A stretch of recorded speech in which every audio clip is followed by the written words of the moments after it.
More Rainy Quintessentials, thank you so much for tuning in. My name is Pawsy. If you are new in this block, today I will be talking about why it's important for your business to have a publicity plan, a media plan. When you are planning a campaign or you are trying to create visibility for your business or you as a brand, how do you go about it? If you are interested and keen to find out more insights on this topic, then this is the video for you. Please stay tuned.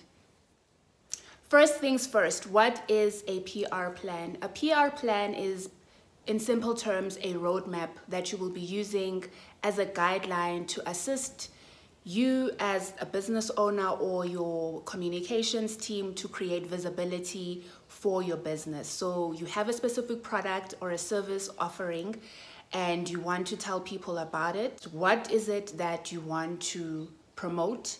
So is it a product? Is it a service? Where do you want to promote it? Do you want to promote it in the media space? So that's traditional media, which is radio, print, broadcast, so TV, radio, etc. Which will be informed by where your audience is. How does your target audience consume media, or how do you usually communicate, and which are the suitable platforms based on the research that you will have most likely have performed prior to doing your communications plan. Where does your target audience usually reside? So are they on social media? And on social media, which platforms? Is it Facebook? Is it Twitter? Is it Instagram? Is it LinkedIn? Which of these four platforms, or YouTube, TikTok, are most appropriate for your business? It is important to know which platforms are appropriate for communicating specific messaging, because it also links to what I've mentioned before, your target audience. If you're speaking to a younger crowd, your Gen Z, your millennials, then TikTok, Instagram would be the right place to be.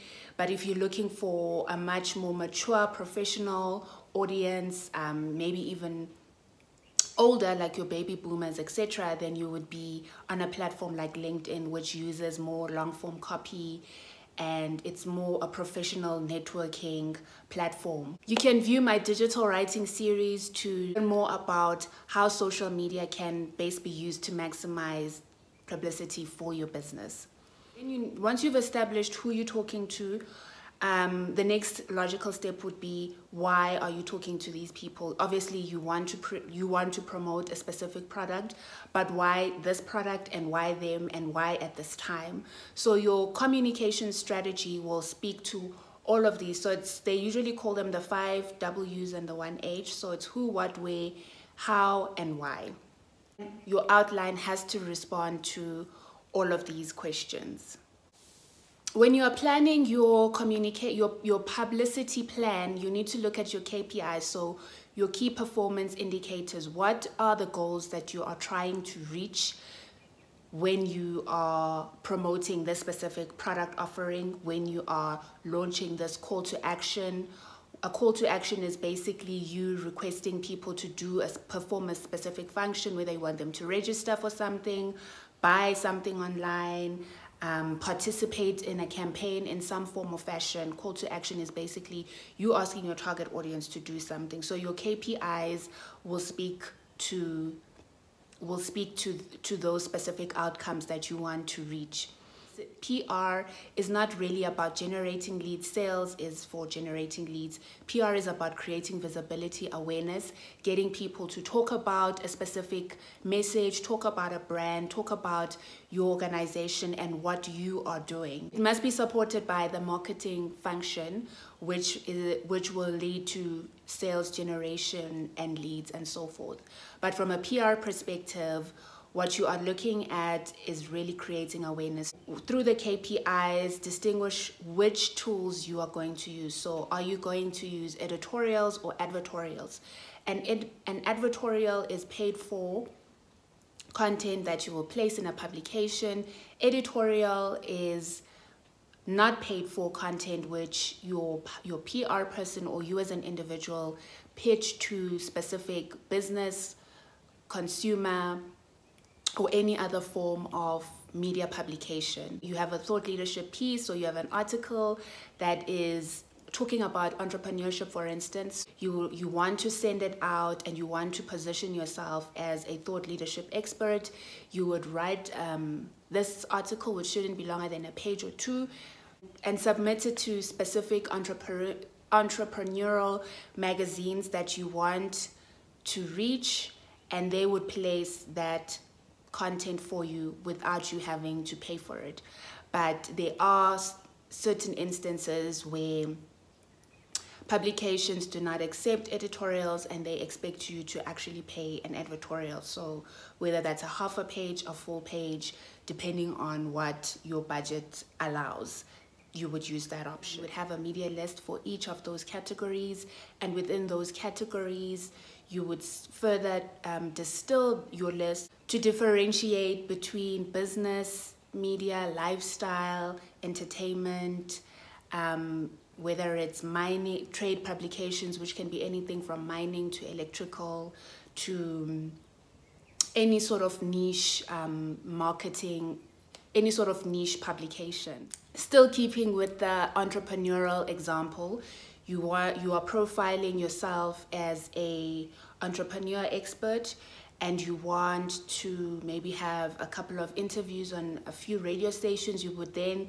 in your communications strategy, indicate that the goal is that we have 5 interviews in broadcast media, whether that's Morning Live, if you're living in South Africa, those are the tier 1 media, so things like Morning Live, Newsroom Africa, ENCA. You are actively working towards placement in these specific media houses.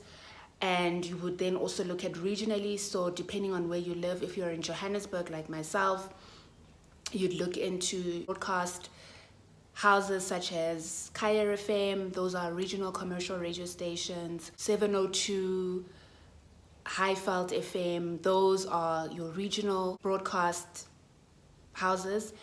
And then community would be things like Kasi FM, Soweto TV, Josie FM, to distill exactly which media you are targeting from a broadcast perspective, from a print perspective, and then online, because we are living in a virtual world now, so everything is shifting to digital. And I have a video on how to digitize your PR strategy. Please make sure that you also watch that. It will also help you to understand how you can further enhance your communication strategy in this regard. Take it a step further and decide on your key messaging. I would actually say your key messaging comes first. So what exactly do you want to say to people? And whatever it is that you want to say, you need to keep it at about 3 to 5 key messages of things that you are trying to communicate.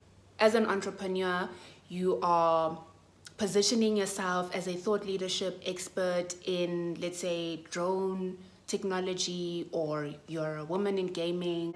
Throughout your communication, you have the same revolving messages that you speak to in all your interviews, that you speak to in all your editorials and all your advertorials. The message has to be in synergy, it has to be repetitive, so that when people see you, they know, oh, she's a drone expert, or oh, she's a publicity expert, because she's always talking about the same topic. And that's the way that you build your reputation, and you also build your credibility in a specific sector. So choose 3 or 5 messages that speak to your sector, that make you credible in that specific field. So in essence, your PR plan really speaks to your media plan, because most of the time there's a separate social media strategy and a traditional media strategy depending on what the actual project is. If you are able to merge them together, then that's even better, where the PR plan speaks to the social media plan, so that everything, like I've mentioned, your key messaging and your outline and everything is speaking to one goal. Then you would have a broad outline, maybe for 6 to 12 months, saying this is the implementation plan and this is how we are going to tackle our publicity drive for the next 6 to 12 months. So you would include dates, times, and the people that are responsible for pushing out specific content. In this month, we are focusing on editorial, our content strategy. We are going to be aggressively promoting our editorials, our thought leadership pieces on LinkedIn. We are going to be submitting thought leadership editorials as well to various niche publications or business publications or national print, whatever is relevant at that time. The second month, we want to focus on a strong media drive, doing media interviews. You've outlined who your key spokespeople are for a specific product launch, campaign launch, etc., etc., and so forth and so forth. So every month you have things that you have planned out for the next 6 to 12 months, or even for a protracted period that could be a year, 2, 3 years, depending on how long the project is. But it's always advised that you review your implementation plan every 3 to 6 months. Your campaign strategy will always remain the same because it's a roadmap. It's literally a guide of what you plan to do from a communications perspective, but what you are tweaking as you go along is your implementation plan as far as stakeholder engagement goes, looking for speaking opportunities, like I've mentioned, editorials, your content strategy. Social media is on a separate strategy where you have your content plan and you outline all your communication messages for the month. Everything has to be aligned so that there are no distortions and there's no disproportionate messaging on one area versus another area. And once your implementation plan is bedded down and it's approved, you then have your matrix. So you are measuring your visibility of a specific campaign over months, over a period of a year, 2 years. And what we usually use is the advertising value equivalent, as I've mentioned before, or you can use online listening tools that you can find to measure your visibility. So are people actually engaging with the messaging that you are putting out? What is the response? Is it positive? Is it negative? So that's your share of voice, which you would measure based on the articles, the TV interviews, the feedback that you've received from all your PR and your visibility efforts. That is what will speak to the success or the failure, really, of your campaign. That, in short, is creating a PR plan. It's very simple. It's a roadmap. You are literally listing what you plan to do in terms of promoting your goods and services over a period of time, using traditional media, specifically where you have a separate social media strategy which speaks to your current PR strategy.